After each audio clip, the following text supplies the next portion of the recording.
Querido Jesus, lerei agora as páginas da Tua vida, que elas me levem a te amar cada vez mais e que Tuas palavras firam o meu coração e me levem a mudar de vida. O Evangelho de hoje é o Evangelho de São Lucas, capítulo 21, versículos 5 a 11. Naquele tempo, algumas pessoas comentavam a respeito do templo que era enfeitado com belas pedras e com ofertas votivas. Jesus disse: Vós admirais estas coisas? Dias virão em que não ficará pedra sobre pedra. Tudo será destruído. Mas eles perguntaram: Mestre, quando acontecerá isto? E qual vai ser o sinal de que estas coisas estão para acontecer? Jesus respondeu: Cuidado para não ser desenganados, porque muitos virão em meu nome dizendo: Sou eu. E ainda: o tempo está próximo. Não sigais essa gente. Quando ouvirdes falar de guerras e revoluções, não fiqueis apavorados. É preciso que estas coisas aconteçam primeiro, mas não será logo o fim. E Jesus continuou: Um povo se levantará contra outro povo, um país atacará outro país. Haverá grandes terremotos, fomes e pestes em muitos lugares. Acontecerão coisas pavorosas e grandes sinais serão vistos no céu. Palavra da salvação, glória a vós, Senhor. Vamos olhar para Jesus. Jesus estava caminhando no templo e ouviu o comentário de algumas pessoas referindo-se à beleza da sua construção.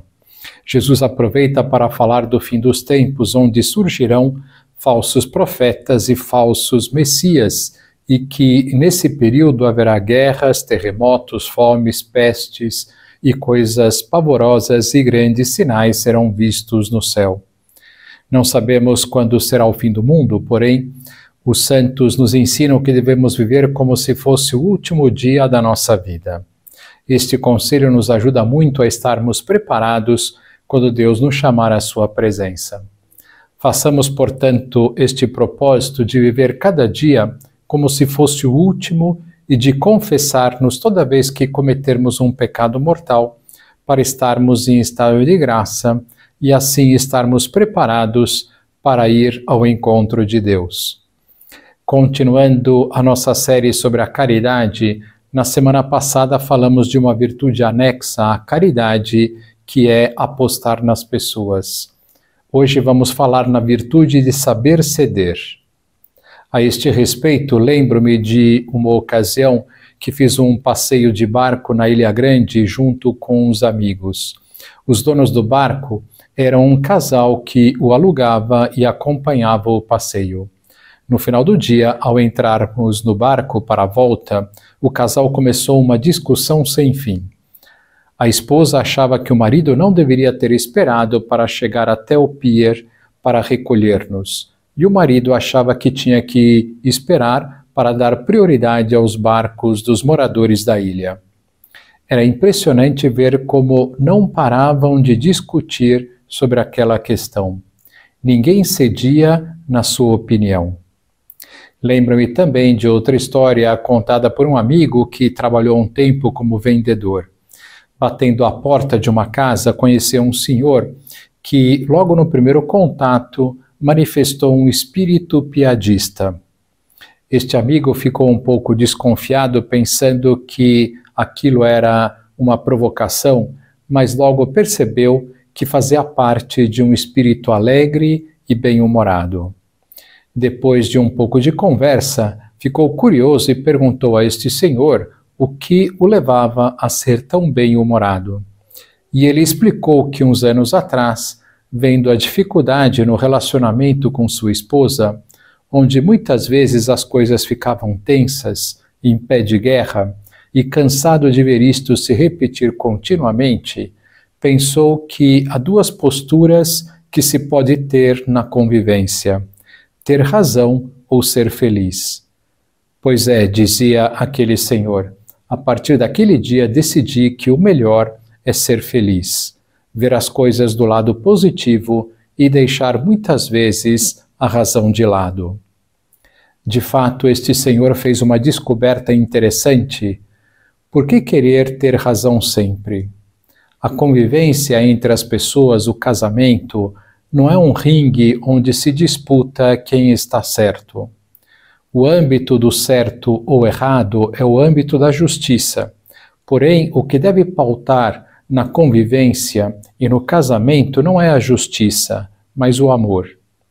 Não há dúvida que a justiça, o certo e o errado é importantíssimo, mas, se formos pensar, o âmbito da verdade que não pode se abrir mão é bem pequeno.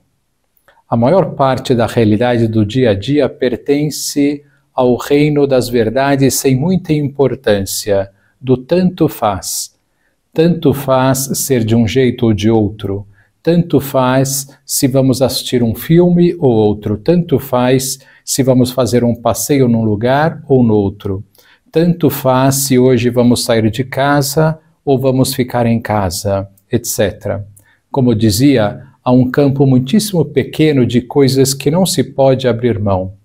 Para quem tem fé, por exemplo, não se pode abrir mão de fazer algo que ofenda a Deus. Não se pode abrir mão de ações que serão uma ofensa a alguém ou ocasionará um dano grave a alguém. Mas, insisto, este campo é bastante pequeno. Diria que 90% pertence ao reino do tanto faz, do opinável. Porque é tão difícil ceder, abrir mão de certas opiniões, como o caso da atracagem do barco, se devia esperar ou não? Porque para que se abra mão de algo, precisamos abrir mão do nosso orgulho e do nosso egoísmo, dos nossos gostos e interesses. E isto é muito difícil. Mas precisamos aprender a ser menos orgulhosos e menos egoístas e sentir alegria em fazer o outro ser feliz e não eu. Aquele senhor piadista não estava imbuído de egoísmo e de orgulho. Quando dizia que tinha optado por ser feliz, segundo meu amigo, não queria dizer que não estava nem aí com nada. Queria dizer que tinha optado por fazer o outro ser feliz. Tinha optado por amar. De fato, se optamos pelo egoísmo e pelo orgulho, vamos cair em discussões intermináveis, vamos optar por ter razão em tudo.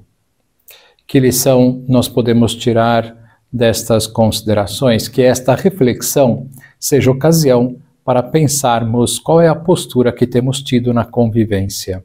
Ter razão ou amar? E não existe amor sem destronar o orgulho e o egoísmo. Pensemos nisso. Agora vos dou a bênção para este dia. A bênção de Deus Todo-Poderoso, Pai, Filho e Espírito Santo, esteja sempre convosco e permaneça para sempre. Amém.